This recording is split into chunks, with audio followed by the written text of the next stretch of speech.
you have your order confirmation number, which you would have gotten a text or email, or you can just log in. Well, like I said, she's not exactly computer literate.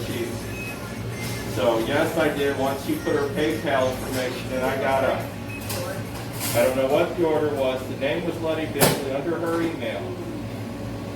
And the pickup time was 5:10. It's all I know.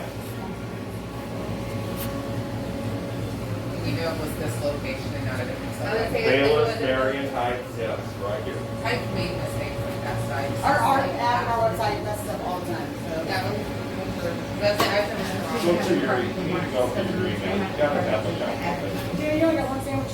Yeah, just and toasted if you remember, sorry, one hundred like Is the subway still? Rather than just writing it down and making it, and then there's no reason being in order, so. I mean, there should have been a confirmation number, I don't really know, I feel bad, but, what's going on in turkey? On the, oh, you got the turkey. What do you want on yours?